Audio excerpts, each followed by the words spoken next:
Buenas tardes, bienvenidos al conversatorio Premios Nobel 2020 con rostro de mujer. La participación de las mujeres en el mundo de la ciencia y la investigación ha tomado fuerza en los últimos años.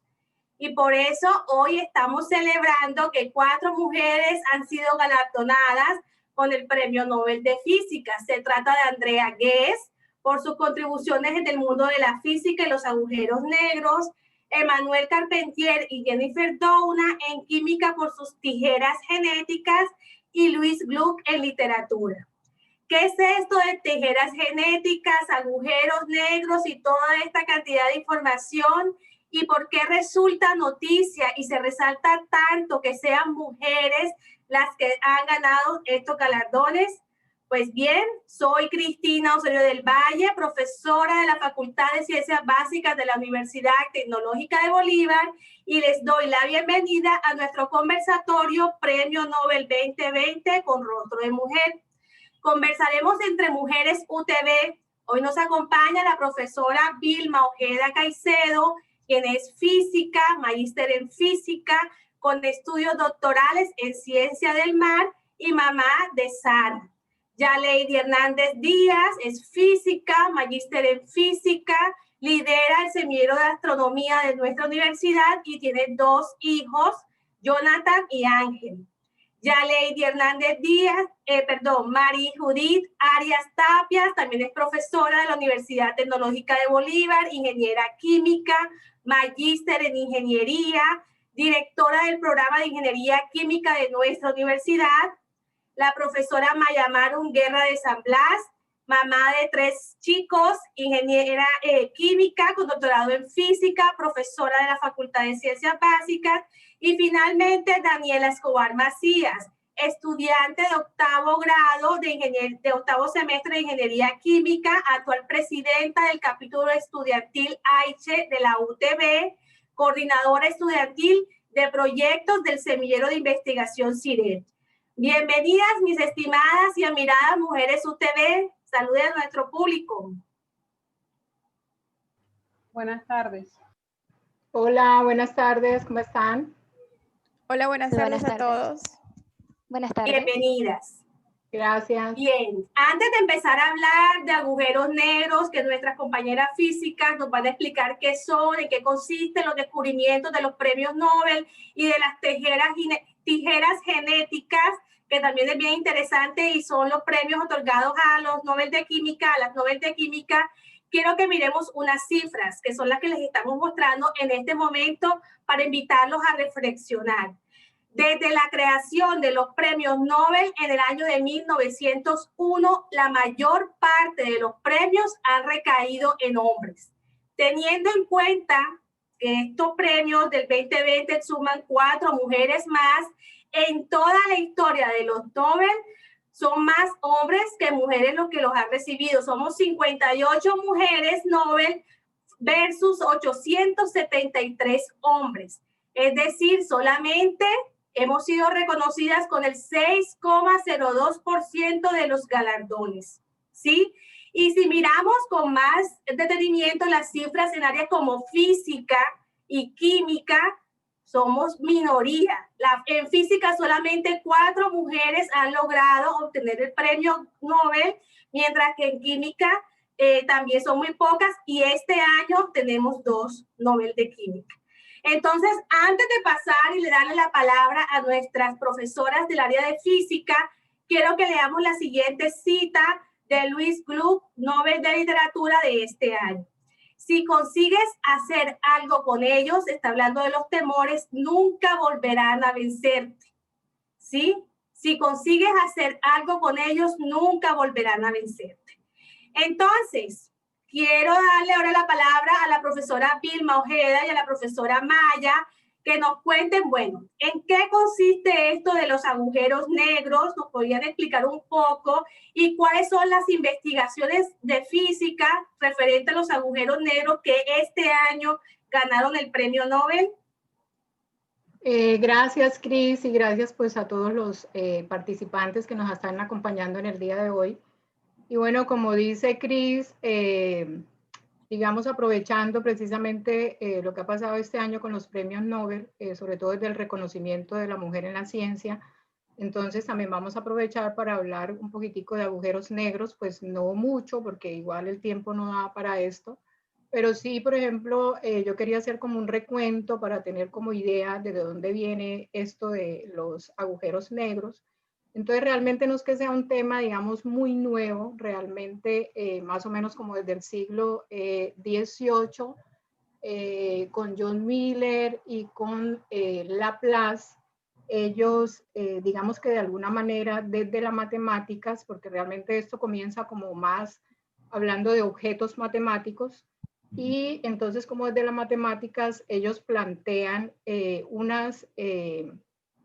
digamos, unos objetos donde esos objetos se comportan como lo que más o menos se comportaban como lo que hoy se conoce como agujeros negros. Entonces, donde eran objetos que tenían mucha masa, en ese tiempo, pues ellos lo explicaban desde lo que se conocía en física, que era la física newtoniana, entonces como desde conceptos de gravedad, entonces ellos dicen que estos objetos son tienen mucha masa y que todo lo que está dentro de ellos, pues no puede salir de ellos. Esa es como la primera aproximación, eso más o menos como les decía que como en el siglo XVIII. Ya después como se queda la cosa así como ahí un poco quieta y ya para 1915, es decir, más o menos casi 2 siglos después, entonces con la teoría general de la relatividad de Albert Einstein, él digamos que coloca también toda esa parte matemática, unas ecuaciones donde nuevamente le da fuerza a este tipo de objetos y él muestra unas ecuaciones donde él trata de solucionarlas, pero al final como que se rinde y dice, no, estas ecuaciones están muy complicadas solucionarlas, pero sin embargo, más o menos yo creo que menos de un año después, entonces aparece Karl Schwager, donde él le da las primeras soluciones exactas a estas ecuaciones y resulta que con esas ecuaciones, entonces ya más investigadores como que empiezan a ponerle atención a esto y empiezan a encontrar como unas particularidades en esas ecuaciones. Entonces se dan cuenta que al interior de ese objeto como que las ecuaciones dan como raro, o sea, dan como cosas que no son. Y a un radio especial, que es como una especie de radio crítico, que después se le llamó el radio de Schwager, que es lo que hoy en día se conoce como el horizonte de los eventos, entonces también ahí había como un comportamiento como raro, ¿no? Entonces, pues los investigadores ya no se ponen como a revisar más esto y más adelante, ya más o menos como para los años 40, entonces está otro investigador, creo que es Oppenheim, que él pues trabaja nuevamente estas soluciones y con estas soluciones él también, digamos, da como una hipótesis similar, sino que hasta el momento se hablaban era de cuerpos que eran simétricos. Entonces después vienen dos rusos que en este momento no recuerdo el nombre y ellos dicen, bueno, pero es que en la naturaleza no hay nada que sea simétrico, entonces real, porque Oppenheim y Schwager, pues digamos que empiezan a insinuar la existencia física, ¿verdad? Porque una cosa es la existencia matemática y otra cosa es la existencia física de estos objetos. Entonces, también John Webber un poquitín, también como simultáneamente con ellos dicen que él dice pues que por el colapso cuántico que puede existir es prácticamente imposible que puedan existir este tipo de simetrías. Y entonces ya después es cuando viene uno de los premios Nobel de este año, que es precisamente Roger Penrose, que realmente lo que hace Roger Penrose es muy significativo porque él prácticamente crea toda una matemáticas especial. Es que el profesor Penrose es matemático. Ajá, y entonces él es matemático, pero se interesa mucho por la relatividad. Entonces vuelve y mira las soluciones de Oppenheim, mira digamos, lo que Einstein propone, y él propone ya digamos que abre como un poco la hipótesis, abre un poco más el panorama, ya no habla de objetos solamente que sean simétricos, sino que plantea otras cosas y él crea todas las matemáticas para poder, digamos, mirar ahora los objetos desde ese punto, digamos, de vista. Entonces, a raíz de eso, digamos que ya cambia como el hecho de que están objetos que están ahí como que no no están en la parte, digamos, del universo físico. Entonces ya con él, ya ahora sí físicamente existen esos agujeros negros. Y entonces más adelante, John Wheeler es prácticamente como que, como son unos, digamos, unos objetos, como que no sale nada de ellos, entonces John Wheeler, en una presentación de él, entonces cuando le da como el nombre de agujeros negros. Y de ahí en adelante entonces empiezan a hablarse de agujeros negros. Pero digamos que eso es desde la parte teórica, porque realmente en el premio hay que distinguir que hay una parte teórica y una parte que es experimental, que son diferentes. Entonces, en la parte, digamos, experimental, digamos que a partir como de los 60, también 50, 60, empiezan también a mirar los que se encargan de la parte experimental desde astronomía, astrofísica, a mirar ya como más en serio y como ya están haciendo observaciones, ya hay telescopios más especializados y ya han logrado detectar como unos centros que son muy, muy luminosos, que es imposible que sea una estrella lo que estén observando. Entonces, a raíz de eso, entonces también digamos que paralelamente empieza a aparecer, digamos, este tipo de observaciones y eso, digamos que al final, pues lleva a lo que hoy en día, entonces es, digamos, el premio Nobel, que el 50% es de Roger Penrose y el 50% desde la parte experimental, que es para Reinhard Hensel y para Andrea Ghez. Obviamente, esto también es para mostrar que esto no es solamente digamos, trabajo de un año, de 2 años, sino que es trabajo de muchos años. Realmente cuando Penrose, digamos, saca su publicación, creo que es en 1964, si no me equivoco, ya después, pues, Penrose, digamos que esto lo extrapola al origen del universo y, digamos, junto con Stephen Hawking, que es como algunas de las cosas que trabaja con él, alcanzan, digamos, a decir que, bueno, el origen es un Big Bang y que seguramente el fin del universo entonces va a ser muchos agujeros negros que se van digamos, a colapsar.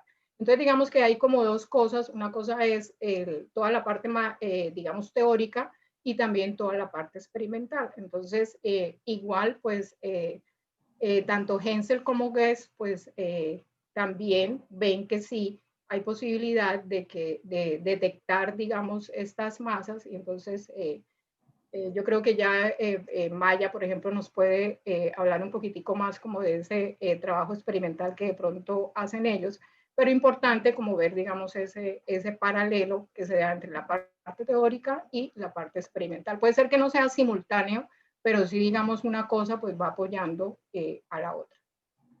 Claro. Adelante, Maya. Buenas tardes. Bueno, ante todo, gracias por la invitación a esta charla, a este conversatorio. Como siempre, muy interesante que hablemos de física, de ciencias y, por supuesto, hablar de premios Nobel y de mujeres en la ciencia es también muy relevante.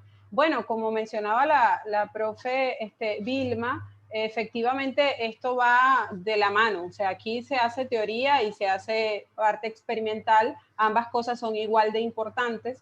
Y por supuesto, como mencionaba la profesora Vilma, estos trabajos llevan años, tantos años que, por ejemplo, la doctora Andrea Ghez tiene en promedio más o menos 25 años trabajando para llegar a esto que hoy es su premio Nobel.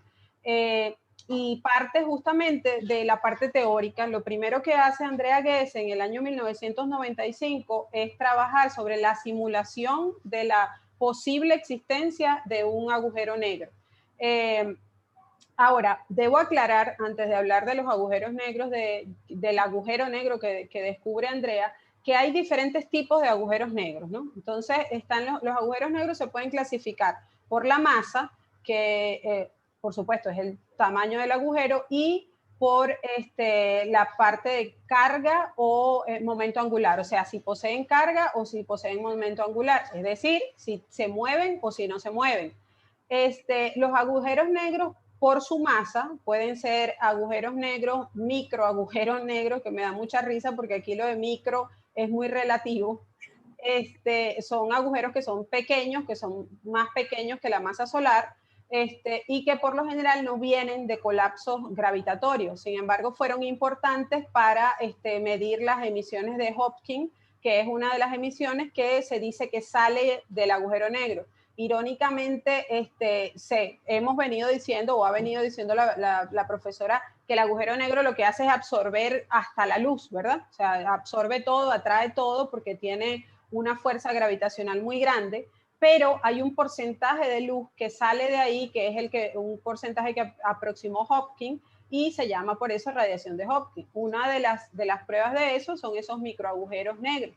Después vienen los agujeros de masa estelar, que esos agujeros son un poquito más grandes porque tienen nada más y nada menos que entre 30 hasta 100 masas solares, y estos tienen, los núcleos se concentran en volúmenes pequeños, porque eso es lo interesante del agujero negro, ¿no? Concentrar una gran cantidad de masa en un espacio que es muy pequeño. Entonces ahí es en ese momento en el que se habla de colapso gravitacional. Y entonces estamos viendo que toda una gran cantidad de masa está colapsando en un espacio muy, muy pequeño. Luego vienen los agujeros de masa intermedia, que masa intermedia, una vez más, tenemos 100 masas de solares, 100 masas solares, desde 100 masas solares hasta 1 millón de masas solares. Esos son los intermedios, ¿no? Y son aún más pequeños, todavía hay uno más grande, que es el agujero supermasivo, que es una masa superior a el millón, es de millones de masas solares. Y aquí es donde nos detenemos. El agujero supermasivo es un agujero que se ha descubierto, una de las personas que trabajó en comprobar que eso era así, fue la doctora Guess. El agujero negro supermasivo existe en los centros de las galaxias, los centros de las diferentes galaxias. Y eso no solo ella lo comprobó de forma teórica, haciendo la simulación, sino que además en abril del 2019 un grupo de investigadores del telescopio del horizonte de sucesos presentó la primera imagen de un agujero supermasivo que estaba en la galaxia M87. Entonces esa es la primera idea que se tiene del agujero supermasivo. Además de eso, como les dije, los agujeros negros tienen o no tienen carga, tienen o no tienen momento angular. Es decir, esas otras propiedades también son importantes. En el caso del agujero negro que encontró Andrea Guess, ese agujero negro se clasifica en los agujeros negros de Schwarzschild, que es el radio del que hablaba la profesora Ojeda. En este caso, el agujero es estático, es decir, no tiene rotación y no tiene carga. Y como les mencioné, está en el centro de la galaxia. ¿En el centro de cuál galaxia? En este caso, en el centro de la Vía Láctea, que es nuestra galaxia, ¿verdad?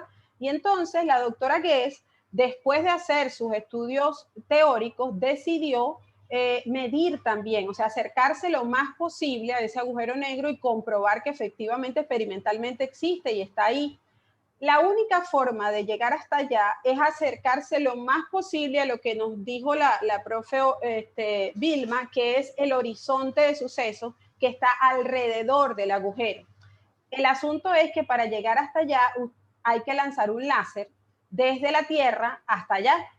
Pasa que una de las limitantes es la atmósfera, porque lógicamente, como dice la doctora en uno de los videos que vi yo de ella, la atmósfera para nosotros es maravillosa, pues nosotros nos da oxígeno y estamos respirando buenísimo, pero para un láser que tiene que ser lanzado hacia el espacio es un gran problema.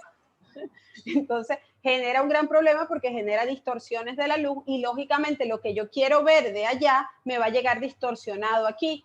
Entonces, una de las contribuciones más interesantes que hace la doctora es justamente corregir esto a través de lo que se llama óptica adaptativa. Ella utiliza técnicas de óptica adaptativa, de hecho gana otro premio también por este diseño, en el cual lanza uno de los láseres y corrige con otro láser y corrige, le van haciendo óptica y entonces llega a la Tierra, por supuesto, la imagen ya corregida. Tiene una lente de distorsión que se va adaptando y que por supuesto se va manejando desde la Tierra.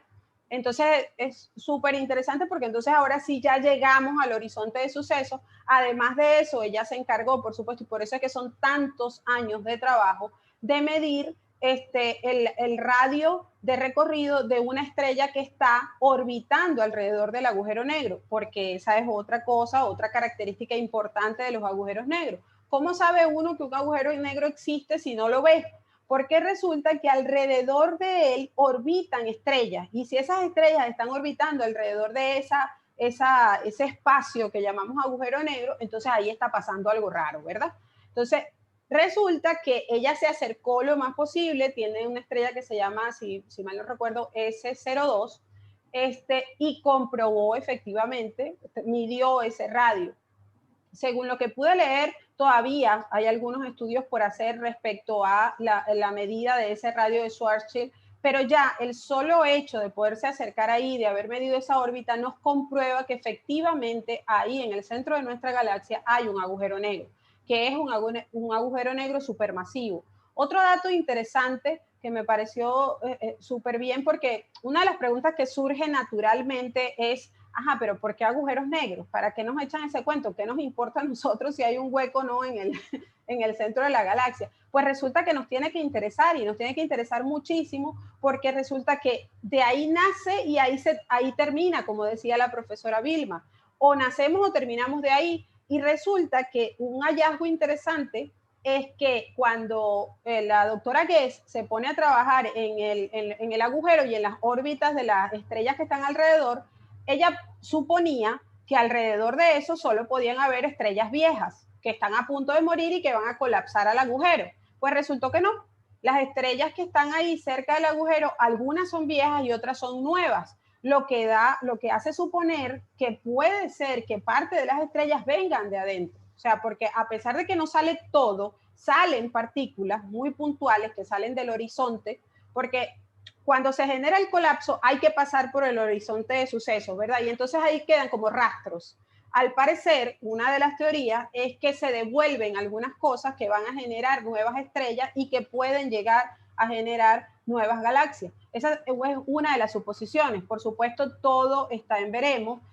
Hasta ahora no se ha comprobado eso, pero lo que sí se sabe, o lo que sí comprobó la doctora, es que hay estrellas nuevas alrededor del agujero, lo que hace suponer que efectivamente no es una cosa que está ahí totalmente muerta como creemos. Qué bueno que pasas la diapositiva para esta, porque ella me interesó muchísimo, no solo su trabajo, sino su personalidad, porque se nota que es una mujer muy dedicada, muy apasionada a su trabajo y además muy apasionada a la docencia, y le interesa mucho eso, llamar la atención de la gente joven y de las mujeres jóvenes para que se den cuenta de todo el mundo que hay detrás de la ciencia, de toda la magia que hay detrás de la ciencia, de todo lo que podemos descubrir, que hay un universo entero allá afuera esperando por nosotros. Y yo creo que trabajos como los de ella, trabajos, contribuciones como las tijeras genéticas y como todo lo que hemos venido haciendo a lo largo de las últimas décadas, tienen que seguirse trabajando, y efectivamente, como dice ella, hay que llamar la atención de las jóvenes e inspirar a otras jóvenes al campo, que es un campo que tiene tantos placeres y se apasiona a la ciencia, y quien se apasiona a la ciencia, hay mucho que se puede hacer. Definitivamente todavía hay muchísimo que se puede hacer, y esta persona, que además cabe destacar que es una mujer normal, es una mujer normal, es una mujer con hijos, con familia, es una mujer que ha logrado y que no ha trabajado sola, profe Maya, porque cuando estábamos conversando, preparando este conversatorio, y aprovecho para introducir aquí una de las preguntas de Giovanni Muentes, que dice que y el equipo que consiguió tomarle la foto al agujero merece también un premio Nobel. Y bueno, evidentemente Andrea Guess no ha trabajado sola, ha trabajado con un conjunto de profesionales de diferentes ramas, con hombres, con mujeres, y el esfuerzo de todo ese trabajo pues se ve aquí en un premio, ¿verdad? Lo importante es que a ella también se le reconoce ese trabajo, no como por ejemplo, cuando yo estaba preparando este conversatorio, leí sobre Jocelyn Bell, que es una de las científicas más influyentes de nuestro mundo, ha recibido innumerables galardones por los pulsares, que fue su descubrimiento, pero el Nobel de Física de esa investigación en el año 74 no se lo dieron a ella, sino a su supervisor hombre. Entonces, bueno, eso pasó hace ya bastantes años, en el año 74. ¿Creen ustedes, y aprovecho enseguida como para introducir ese tema, creen ustedes que hoy en día la mujer sigue siendo subvalorada en el campo de la física, como lo que le pasó a Jocelyn Bell? ¿Ustedes qué piensan? Bueno, yo voy a dar mi intervención rapidito respecto a eso, pero la profe Yalady es la encargada de responder mejor esa pregunta. Pero sinceramente yo sí creo, miren, yo considero que eso es muy importante hablar de esto, es muy importante hablar de la historia, recordar que el camino ha sido difícil para nosotras, para llegar hasta acá y para que Andrea pueda pararse ahí y hablar de motivar a las mujeres. Eso es cierto. Sin embargo, también creo que es muy importante recordar dos cosas. La primera, no solo ha sido difícil llegar a galardones como este, sino lograr que las mujeres se interesen por carreras como esta. O sea, muchas veces las mujeres se limitan porque sienten que ingeniería, química, física no son carreras de mujeres. Lamentablemente puede ser por una cuestión social, puede ser porque simplemente no se sientan capaces, etcétera, pero esa parte también ha sido un paso a superar, pues, y hemos logrado que existan más mujeres en ingeniería, que haya más estudiantes mujeres, que haya más mujeres en la ciencia en general, pues. Eso por un lado. Por el otro, a pesar de que antes del 74 los premios Nobel para las mujeres han sido muy difíciles, la otra cosa es que en los más recientes sí se ha repetido. O sea, sí estamos más cerca de estar consideradas más al mismo nivel, pues, que los hombres. Mi suegra es la presidenta o fue la presidenta de la Academia de Ciencias Matemáticas y Naturales en Venezuela, fue la primera mujer presidenta de esa academia, y una de las cosas que a mí más me llamó la atención cuando hablé con mi suegra respecto a eso es que ella dice que ella se sentirá feliz el día que no haya que discutir si es una mujer o si es un hombre o si es blanco o si es negro o sea, que no haya ninguna razón diferente a tus capacidades académicas para ganar un premio, que eso deje de ser una notición y pase a ser algo natural y regular, porque de verdad haya igualdad. Y yo comparto esa idea con ella. Yo creo que sí lo podemos lograr. Sí creo que debemos seguir llamando, haciéndole un llamado a las mujeres. Y por eso me interesaba mucho hablar del lado humano, porque otra de las limitaciones que nos ponemos es cuáles son nuestras tareas en el hogar. Y todo tiene un equilibrio. Nosotras podemos llegar a un equilibrio. Andrea es un ejemplo de eso. Muchas de nosotras hemos llegado a diferentes áreas justamente buscando ese equilibrio. Entonces yo creo que sí se puede, que sí hay cosas todavía por trabajar, pero sí se puede. Y bueno, ahora que hable la profe Yalady para hacer. Sí, por supuesto, ella era la dueña de la respuesta. Adelante, Yalady. Claro que sí. De hecho, pues te quería agradecer también, así como Maya, pues la invitación y la oportunidad de pronto mostrar mi punto de vista. Pues comparto completamente el aporte de Maya. Yo estoy completamente convencida de que las mujeres tenemos iguales capacidades de poder mostrar, pues digamos, nuestro talento y las cosas que nos gustan. Pero como dice Maya, o sea, el hecho de que las mujeres hagan parte de programas de ciencia e ingeniería tiene que ver mucho con el hecho de desarrollar en ellas desde niñas la curiosidad y sobre todo la confianza de sentirse, digamos, capaces. Porque es que hemos venido desde un problema muy cultural también, en donde a las mujeres se les designaba únicamente la tarea del hogar. Entonces estábamos siendo educadas, de hecho teníamos la educación para poder quedarnos en la casa. Y ahora que, digamos, con el paso de los años y con el paso de eso, últimamente, pues venimos diciéndolo desde, o de pronto se vienen a notar desde el siglo pasado para acá, es donde las mujeres estamos como abriéndonos campo y diciendo, oye, sí, yo puedo hacer esto y también puedo hacerme cargo de mi casa y puedo hacerme cargo de mis hijos y no necesariamente una cosa implica que tengo que dejar de lado la otra, que es un caso extremista y que de hecho se está notando mucho en estos tiempos. Entonces, pues, tú hablabas del trabajo de Jocelyn Bell, ¿sí? Que efectivamente fue una injusticia histórica desde todo punto de vista. Es más, en estos tiempos se habla de que todavía estamos en deuda pues, con la memoria de su trabajo, porque en realidad fue bastante significativo, pero no fue el único caso. Es más, en la Alemania antigua, y no solamente, bueno, tengo el reporte de Alemania, pero me imagino que en Europa en general, en los siglos XVII y XVIII, la astronomía era como algo, era considerado como arte, como un arte en la casa. Entonces, hubo muchas mujeres que aprendieron astronomía y que seguramente hicieron aportes significativos, pero que no fueron considerados válidos simplemente porque eran hechos por mujeres y era como una tarea de la casa, era como aprender a bordar, como aprender a tejer. Pero entonces, me parece interesante y sería bueno recalcarle, sobre todo a las mujeres que nos estén viendo, que hemos estado haciendo avances y que hemos estado y que vamos a seguir haciendo avances, porque de hecho es tarea de nosotras, ¿sí? Es tarea de las mujeres de hoy mostrar que sí podemos hacer y tarea de las mujeres del futuro decir, sí, mi trabajo vale y mi trabajo es importante y yo lo puedo hacer y lo puedo hacer al mismo tiempo mientras me encargo de mi casa y me encargo de mis cosas, ¿sí? Entonces llegará un momento, como dice Maya, en el que no va a ser necesario identificar o clasificar, ¿sí? Mujeres y hombres, sino que simplemente por el desarrollo de tu trabajo, pues tiene que valerse, ¿sí? Y de hecho, en mi experiencia personal, yo puedo decir, yo nunca he tenido problemas con eso. A mí me evalúan por mi desempeño y pues si es el caso de que hay hombres que tienen mejores capacidades que yo, pues yo porque tengo que sentirme mal si que ellos tienen mejores capacidades que yo. De la misma manera, el día que yo le gane a un hombre, pues ¿qué ha pasado? Me he ganado becas, me he ganado concursos, me he ganado cosas. Y tenemos un jefe hombre, porque ahí está conectado nuestro decano que es varón y pues nunca nos ha discriminado por ser mujeres, siempre ha valorado muchísimo lo que hacemos, nuestro conocimiento, nuestros aportes sin distinción. Sin distinción alguna. De hecho, yo estoy muy agradecida y el profesor Jorge Muñiz sabe que yo le tengo un inmenso aprecio y una inmensa gratitud porque él es un hombre que, digamos, reconoce en las personas el valor por lo que hace y no por el hecho de que sea mujer, hombre, blanco, negro, como decía Maya Mar.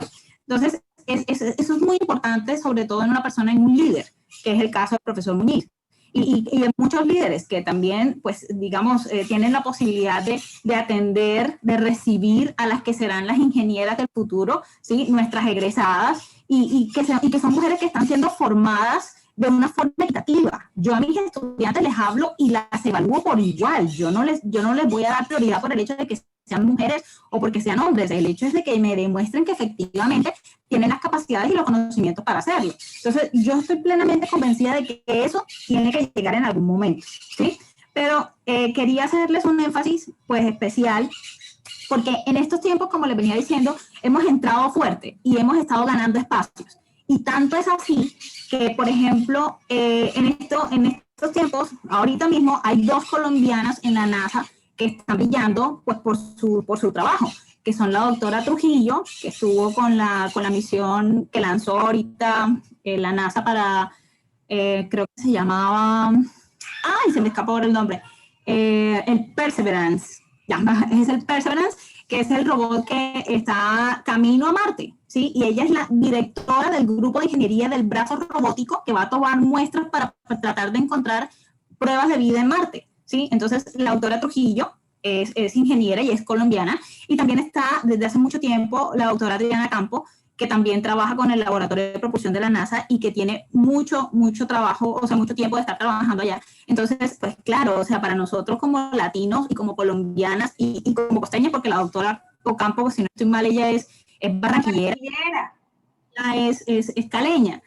Entonces, para nosotros como digamos, como en la tierrita, para sentirnos representados, decir, oye, sí, mira, ve, claro que sí se puede. Claro, hay condiciones especiales. Ellas se fueron a los Estados Unidos desde muy jóvenes, aprendieron el idioma, ¿sí? Pero entonces eso no quiere decir que no se pueda. Es cuestión como de hacer un plan de vida y como tratar de llevar, pues, una secuencia de eso. Ahora, que no todo el mundo tiene que llegar a la NASA. Es decir, el objetivo de cada persona es diferente. Entonces, dependiendo de lo que uno se proyecte, pues tú vas haciendo como poco a poco el peldaño. Que si en algún momento te resbalaste y caíste, pues no pasa nada, volvemos a seguir y seguimos avanzando y pues la idea es que en algún momento vas a poder lograrlo. Entonces, no es como que una camisa de fuerza de que tienes que terminar siendo la jefe de la empresa en 3 años. No, pues vas a demorar 5, pero cálmate, sí se puede hacer. Entonces, son cosas importantes y son cosas que las chicas de hoy tienen que saber, ¿sí? Que no es necesario llegar al extremo de que tengo que dejar de lado mi parte, pues, de mujer, porque incluso las he visto que dicen, no, es que no tengo tiempo ni para peinarme, no tengo tiempo ni para maquillarme. Sí hay tiempo, con calma, ¿sí? Entonces, poco a poco, es cuestión como de irse organizando, es cuestión como de ir encontrando más o menos el balance, lo que decía Maya, balanceando un poco se puede encontrar el camino. Entonces, pues nada, es una invitación a que las chicas se motiven, ¿sí? Y que dejen de lado ese pensamiento de que las mujeres son solamente para estar en la casa. No necesariamente. Cris, un minuto. Yo Sí. también quería dar mi punto de vista en esta última pregunta que tú lanzaste y quiero hacerlo como mamá de una hija que estudia precisamente ingeniería. Digamos como la experiencia en la formación, como decía Yale y como decía Maya, o sea, digamos en formación nosotros no podemos distinguir en que si es un niño o es una niña, o sea, los dos por igual tienen las mismas capacidades. Y nosotros en el proceso de formación, tanto al interior de la casa como docentes, tampoco podemos hacer esa discriminación porque todos tienen exactamente las mismas capacidades. Y yo no puedo decirle a un niño, no, tú no puedes, por ejemplo, bailar, porque si él tiene actitudes para bailar, ¿por qué no va a bailar? Y yo no puedo decirle a una niña, bueno, tú no puedes ser ingeniera mecánica porque eso es para hombres. No, entonces también es la forma como al interior de nuestros hogares, pues uno también educa, digamos, tanto a los niños como a las niñas, ¿verdad? Entonces, porque si no, pues entonces estamos apoyando la discriminación desde el comienzo y eso no tiene ningún sentido porque vuelvo y repito, o sea, todos tienen las mismas capacidades y a los mismos niveles. Eso era lo que quería aportar desde el punto de vista de mamá, pero también como docente, que también me apasiona esto mucho. Me apasiona también ver cómo pues las niñas se van abriendo, digamos, camino.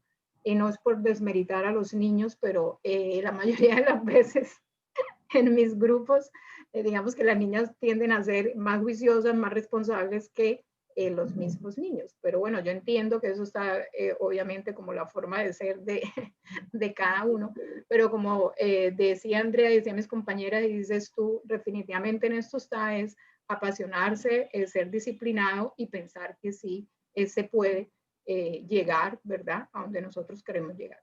Así es.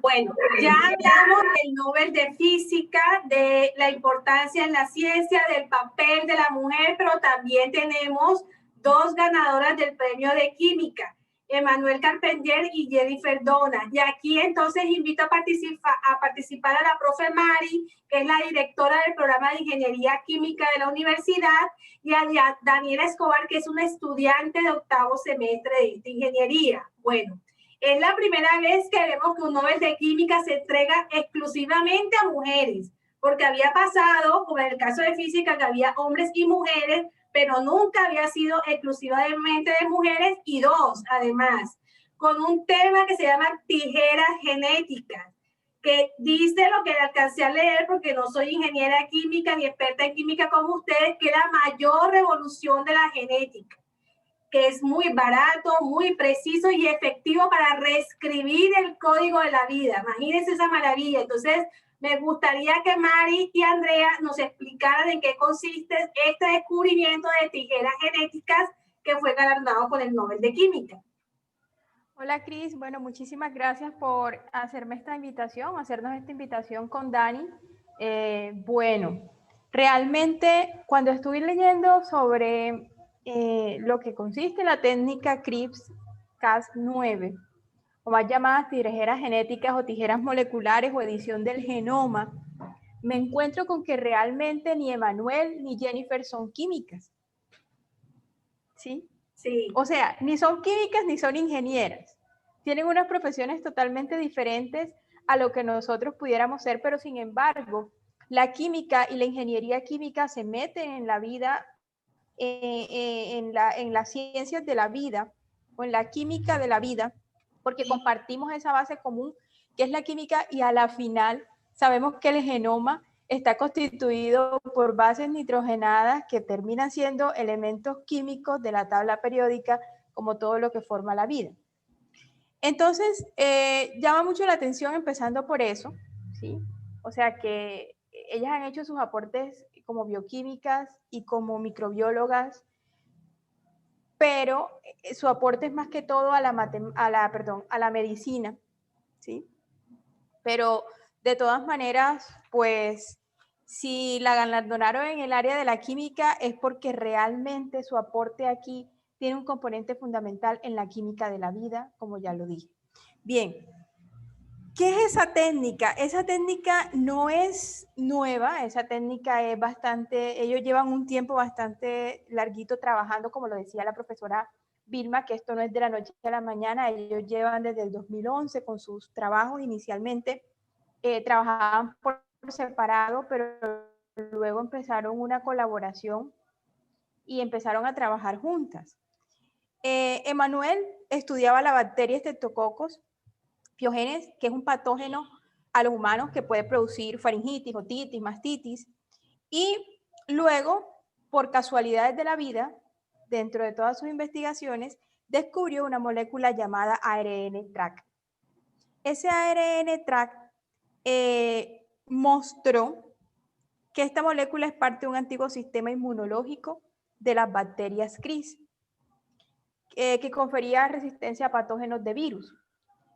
En ese momento empieza a trabajar con Jennifer, que es bioquímica, y es experimentada en ARN. Entonces lo que hacen es unir su trabajo y empezar a hacer que estas tijeras genéticas que tenían esas bacterias que cortaban estos patógenos de los virus, las metieron en un tubo de ensayo, simplificaron sus componentes e hicieron que las tijeras pudieran utilizarse con facilidad. Es decir, ¿qué es lo que hacen ellas? Lo que hacen es cortar el genoma en un sitio puntual del virus, en un primer momento, de un virus, y quitar esos genotipos que están dañados. Por eso es que se les atribuye un poco ese trabajo, que es un aporte más que todo a la medicina, porque se está utilizando actualmente en el estudio de mirar cómo eliminan de un ser humano las enfermedades genéticas, la hepatitis B, etc. Entonces, eso es lo que ellas en un primer momento hacen.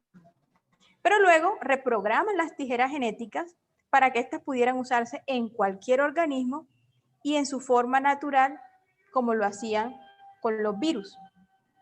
¿Sí? Entonces, su trabajo realmente ahora lo que hace es que ellas puedan controlar estas tijeras para que corten cualquier molécula de ADN en un punto determinado y que permita modificar el código de la vida en cualquier organismo, incluso en nuestra especie humana.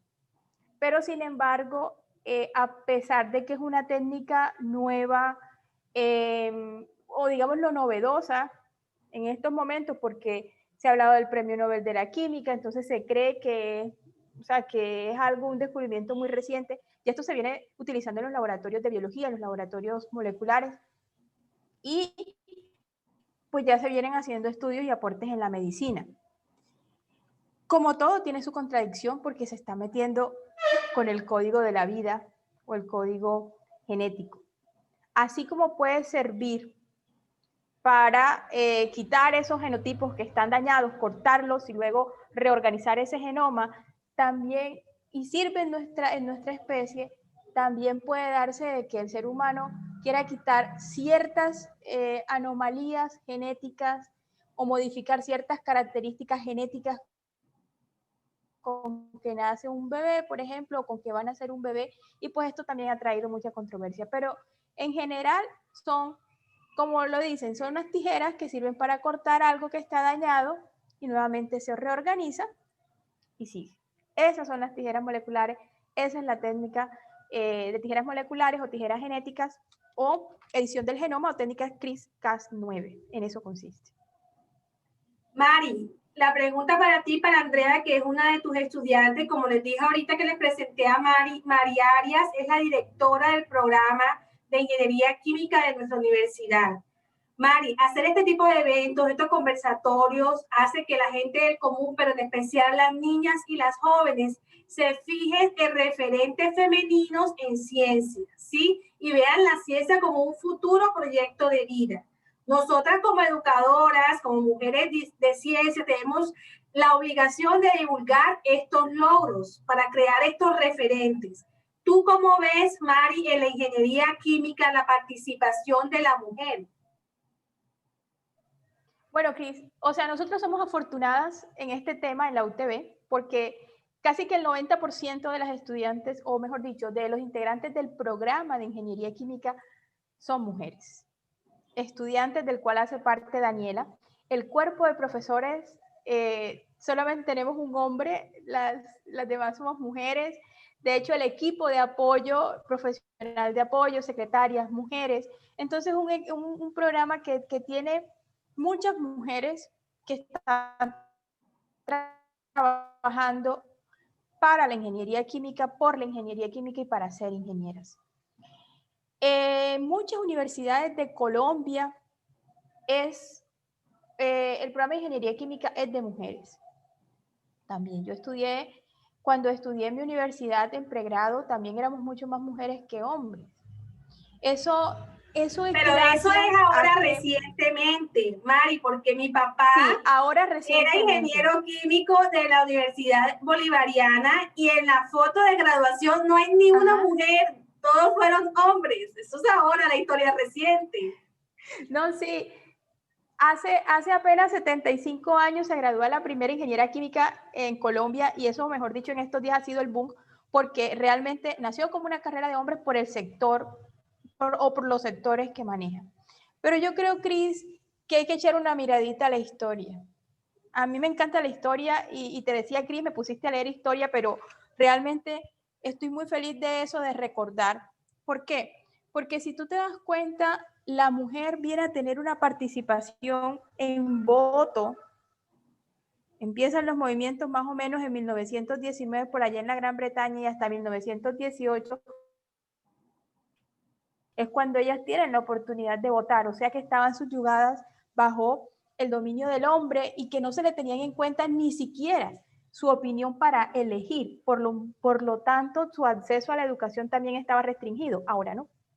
Ahora las oportunidades se presentan de igual manera.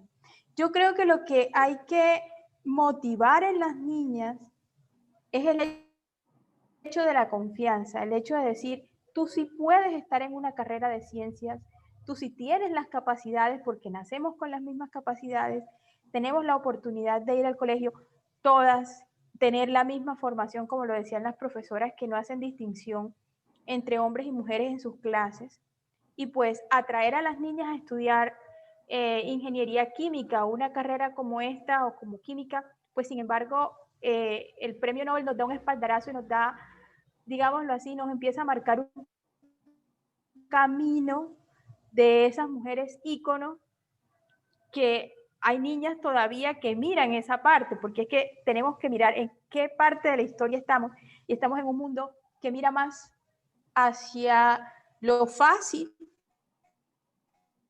hacia lo inmediato y hacia, digámoslo así, lo efímero que un trabajo que hay que sacrificarse y hay que llegar y construir un camino para poder lograr algunas metas. Entonces, desde la casa hay que sentar esas bases y sentar esos pies sobre la tierra y decirle, mira, no solamente todo es la estética exterior, no solamente estar pensando en el reinado, no solamente estar pensando, No, tú también puedes ser mujer de ciencia como esta. Hay otros íconos que tú puedes admirar y en los cuales te puedes apoyar, reforzar pues digamos que tu apoyo a lo que te pueden servir de guía para llegar hasta donde tú quieres. Y como lo decía la profe Yaledi, no todas van a estar en la NASA, no todas van a poder ganarse un premio Nobel, pero sin embargo pueden hacer contribuciones a la ciencia desde los distintos puntos donde ellas estén. Entonces, es cuestión de políticas, de incentivar, pero de políticas domésticas, diríalo así, porque desde la casa es donde empieza todo, esa seguridad y ese amor por las ciencias, y no decirle uno a los niños, ay, es que las matemáticas son muy difíciles, no, es que la física es muy difícil, es que la química es pa' loco. No, no, no, no, no, no.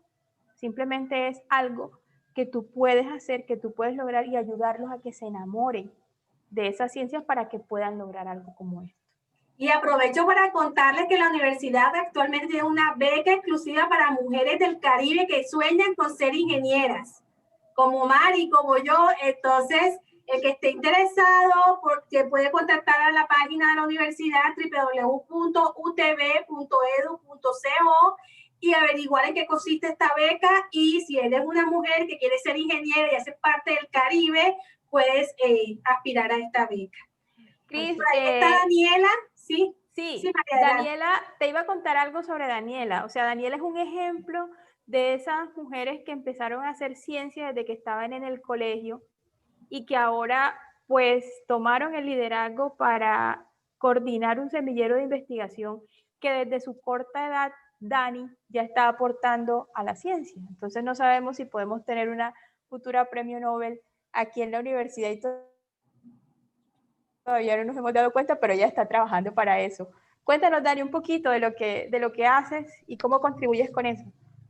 Bueno, muy buenas tardes a todos. En primer lugar, quisiera agradecer la invitación. Realmente estar entre personas tan bien formadas es un privilegio.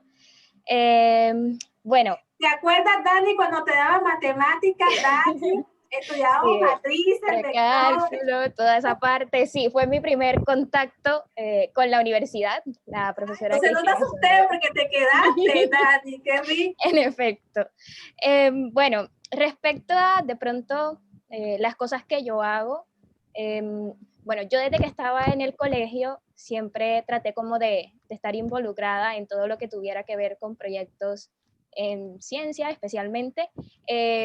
De pronto los primeros contactos que tuve fueron con la biología, porque no vi química de pronto hasta que estuve como en noveno, ni física, pero recuerdo que cuando estaba en quinto de primaria, llegó una persona de la Fundación Rochester al colegio, un colegio de Bogotá, y me dijo, bueno, mira, vamos a trabajar en paneles solares. Y empezamos, tal vez fue creo que mi primera experiencia participando en un proyecto formal, en el cual se estuviera haciendo un aporte.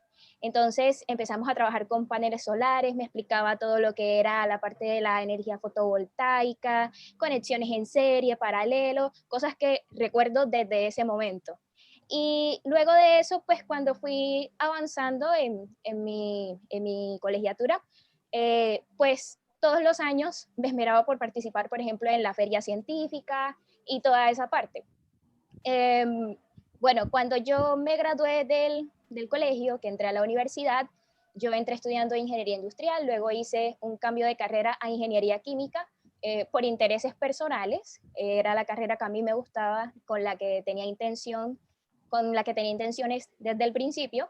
Y bueno, hice y actualmente, Dani, actualmente tú lideras varios semilleros, sí, capítulos. Actualmente estoy liderando el semillero de investigación CIREP. Este es un semillero de investigación que se centra básicamente en trabajar con bioingeniería. Nosotros nos encanta toda la parte bio, entonces hemos trabajado con la extracción de almidones, su caracterización, toda la parte de materiales compuestos, cómo puede ser vista también desde la bioingeniería, porque ciertamente los materiales tradicionales nos ofrecen unas características y unas propiedades específicas que pues sirven para unas aplicaciones que hoy día ya están definidas. Sin embargo, nosotros estamos buscando cuáles son esas alternativas que se pueden ofrecer para lograr la sustitución, la transición de materiales tradicionales contaminantes, pues a una propuesta desde la ingeniería química que permita desarrollar propuestas sostenibles.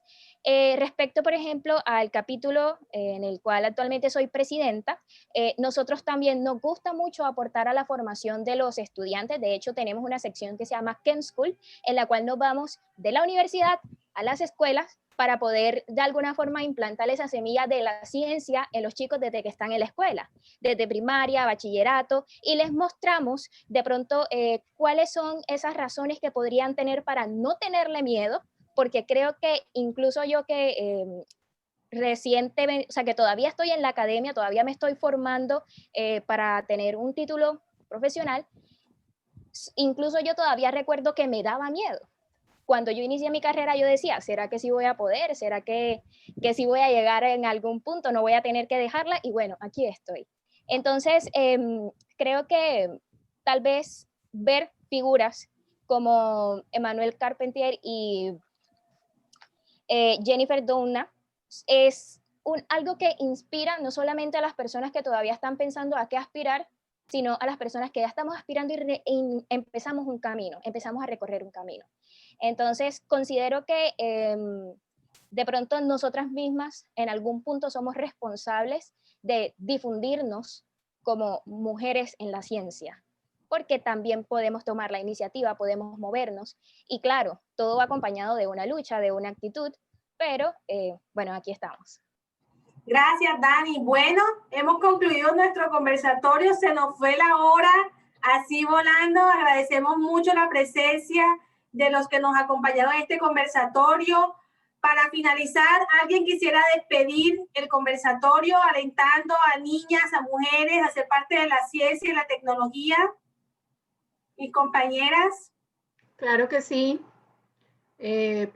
Como digamos, hemos tratado de mostrar que sí se puede hacer ciencia, que sí se puede estudiar ingeniería, es solamente atreverse a querer y de pronto, como decía Mari, vencer esos temores, ¿verdad? Porque Mari dice algo muy cierto que, digamos, en las estadísticas lo muestran, ¿verdad? Que a veces hay temor, de pronto como que no voy a ser capaz. Bueno, y realmente pues ese temor no es solamente a nivel de niñas, sino también de niños, pero digamos que sobresale más a nivel de niñas. Entonces es el poder, y hay algo tan chévere que es como esos retos, ¿verdad? O sea, de pronto me puede costar trabajo la matemática, me puede costar la física, trabajo, la química, pero qué chévere poderlo hacer, ¿verdad? Entonces, al contrario, yo pienso que si yo siento que tengo habilidades, entonces con mayor razón debo afrontar eso, porque la satisfacción que se siente es demasiado grande cada vez que uno logra, digamos, superar todo este tipo de las debilidades que creo tener, que de pronto ni siquiera son así porque no nos atrevemos a ir más allá. Así es. Bueno, gracias, profesora Vilma, gracias, profesora Mari, gracias, profesora Yaledis, gracias, profesora Maya, y gracias, Dianela, por este tiempo. Nos quedan 2 minuticos, Yaledis. ¿Quieres decir algo? Sí, Cristi, lo que pasa es que tengo 2 preguntas en mi chat interno, o no sé si de pronto están en el chat externo, pero las estoy viendo aquí. Y hay una pregunta de Isis Hernández Rocha. Ella pregunta que si en Latinoamérica y principalmente en Colombia, ¿qué tal está la participación de las mujeres en ciencias básicas en ingeniería? Pues yo soy física, ¿sí? Y mi maestría es en ingeniería. Entonces, digamos que tengo conocimiento un poco de ambos mundos. Entonces, yo les podría decir a Isis que es muchísimo el aporte que estamos haciendo desde las ciencias básicas y desde la ingeniería. Claramente con las diferencias que hay en cada área, pues desde el punto de vista de la ingeniería, pues todos saben que la ingeniería es la aplicación de las ciencias. Entonces, digamos, en las empresas tienen mucha cabida las ingenieras que tienen conocimientos en ciencias, ¿sí? Que tienen profundos conocimientos en ciencias, entonces tienen pues muchísima salida. Y desde el punto de vista de las ciencias básicas, es decir, cuando ya te dedicas a estudiar ciencias puras, pues hay muchísimas oportunidades para estudios en el extranjero, cargos que se pueden ejercer en investigación, en institutos de investigación, institutos de ciencia, que desde el punto de vista de Latinoamérica, lastimosamente tenemos todavía la barrera de que hay mucha, digamos, por decirlo así, hay mucha diferencia entre las políticas empresariales y las ciencias básicas. Pero es precisamente haciendo el puente donde nos vamos a poder ir acercando. Entonces, dale, pero mira, perdón que te interrumpa, hace poco con Vilma y con la profesora Sonia, nosotros hicimos un estudio de la participación de la mujer en ingeniería y ciencias básicas en América Latina y en Europa. Y todavía somos menos del 40%. Todavía la participación de la mujer sigue por debajo de la mitad en ciencias básicas y en ingeniería. Entonces, sí. claro. ¿Y a qué se debe? Pues a mil cosas, que todavía no tenemos referentes, que las niñas de pronto no se atreven tanto como los niños, en fin, pero sí seguimos siendo minorías en América Latina y en Europa. Sí, pero como te decía, es una cuestión de seguir haciendo precisamente el camino, pues anteriormente éramos muchísimas menos. Entonces, pues es precisamente de asociarse, agruparse. Por ejemplo, mira, yo estoy en un grupo pues, con esto de la astronomía. Mi fuerte no es la astronomía. Yo hice unos estudios de maestría en ingeniería con una línea en ingeniería en energías renovables, pero me gusta mucho la astronomía y por eso estoy coordinando el grupo de astronomía dentro de la universidad y pues dentro de lo que puedo, pues aporto. Pero me he dado cuenta de que hay una asociación de colombianas que trabajan astrofísica y ellas son una red. Entonces se conectan entre ellas y la una ayuda a la otra. Entonces yo tengo un doctorado en tal cosa, mira, aquí hay una posibilidad de un postdoctorado, o mira, aquí están pidiendo a alguien, y siempre entre ellas se colaboran. Entonces la red de colaboración tiene que ser, juega un papel súper importante, porque precisamente de eso depende que podamos seguir avanzando y que podamos seguir cerrando la brecha. Y como te digo, o sea, quizás desde el punto de vista comparándolo con Europa, es muy diferente porque en Europa es muy fácil y es muy probable de que a un físico, a un químico, un matemático, un estadístico pueda entrar a la empresa y hacer una aplicación directa de las ciencias básicas desde el punto de vista empresarial. Pero aquí en Latinoamérica todavía estamos muy crudos en eso. Entonces eso solamente quiere decir que tenemos mucho por hacer. O sea, yo eso no lo veo como un problema, yo lo veo como una posibilidad. Hay una oportunidad. Exactamente, es una oportunidad de poder cerrar brechas y mucho más desde la universidad. Es decir, desde el punto de vista de la academia, nosotros podemos hacer y tenemos mucho que ofrecer para la parte de la industria. En países como Latinoamérica y en ciudades como Cartagena, en donde hay industrias de todo tipo, las posibilidades son infinitas. Entonces, digamos, es mucho lo que se puede hacer y yo invitaría a las chicas a que traten precisamente, porque es que desde el punto de vista, digamos, también cerebral, nosotros las mujeres vemos las cosas diferentes. Entonces, como que ampliar un poco el panorama y decir, oye, pero aquí falta algo, de pronto yo podría tener una solución. Vamos a tratar de proponer esto, ¿sí? Hay otra pregunta, Mateo, que fue estudiante mío en Física 3 y que también hace parte del semillero de de astronomía, me dice una pregunta. Él dice, quizás para mí el machismo en el desarrollo de las carreras para las mujeres se ve como algo del pasado, dice él, es algo del pasado.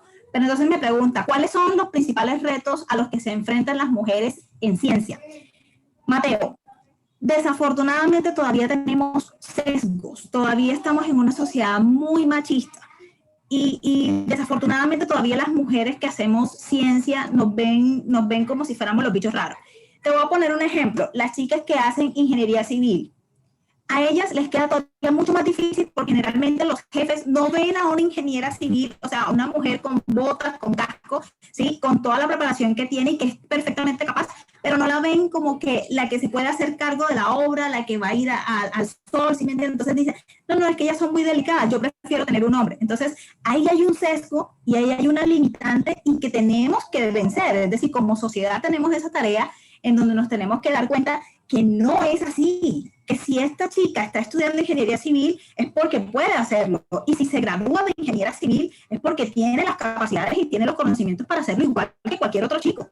Entonces, ¿por qué negarle? Maya, perdón, ya, el profe Maya quería decir algo antes de terminar, que ya se nos agotó el tiempo y en esto se nos cierra la sesión de Zoom. Sí, exacto. No, era para Mateo, porque Mateo, la próxima pregunta que hace es ¿qué puede hacer él? Si es un estudiante, bueno, Mateo, yo te invito a que nos trates como iguales. Trata a tus compañeras como iguales. Olvídate que son mujeres, porque si están ahí es porque tienen la capacidad para hacerlo. Ese es el primer paso. Un estudiante como tú, yo no solo te aplaudo la pregunta, sino que te invito a que hagas ese trabajo. Todos somos iguales y cuando estés afuera, cuando estés en la empresa también, a tus compañeras, trátalas como iguales. Porque eso es lo que somos profesionales unos y otros. Eso tú eres el estudiante o el hombre que va a dar el paso hacia ese hombre nuevo que ya no va a ser machista y que simplemente va a trabajar con una profesional al lado. Te felicito por querer aportar en eso y pues simplemente hazlo. Gracias, por cierto, por la invitación. Antes de que se vayan, profe Maya, una pregunta para ustedes, su compañero Giovanni de Jesús Muentes. Dice, Giovanni es un personaje, todos aquí lo conocemos, ustedes tienen que conocerlo, en el próximo conversatorio lo invitamos. Dice, profe Maya, ¿cree usted ahí escribió multiversos, pero me imagino que está hablando de multiuniversos? Bueno, así se les llama ahora. ¿Que los agujeros negros son portables a otros universos? Portales a otros universos. Mira, Giovanni, yo te voy a responder esa pregunta con algo. Mira, simplemente te voy a decir, yo soy fanática número 1 de Flash, que por cierto ya empezó la temporada en Netflix, así que ahí está tu respuesta. Yo soy fanática. Y de Dark, y de Dark, ¿no? Y de Dark, claro que sí. Perfecto. Bueno, a todas muchísimas gracias. Un fuerte abrazo para todos los participantes. Sí, se quedó una pregunta por ahí de química. Ay, Mari, adelante, Mari. ¿Cuál es la química detrás de la técnica CRISP? Sí, Dani. Bueno, yo creo que es importante responder esta pregunta antes de cerrar el conversatorio por una razón. Y es que considero que tal vez la mayoría se quedaron con el sinsabor de por qué darle un premio de química a una persona que está trabajando con el ADN. En esta parte es muy importante destacar que el ADN es un ácido doble hélice, ¿cierto? Que tiene unas bases nitrogenadas unidas por puentes de hidrógeno. Esto ya es química. Para llevar a cabo la técnica CRISPR-Cas9 es necesario lograr el rompimiento de los enlaces fósforo-oxígeno que están en los nucleótidos. Los nucleótidos son precisamente esa parte que conforma esta hélice, esta vértebra que permite que se sostengan las bases nitrogenadas que están unidas.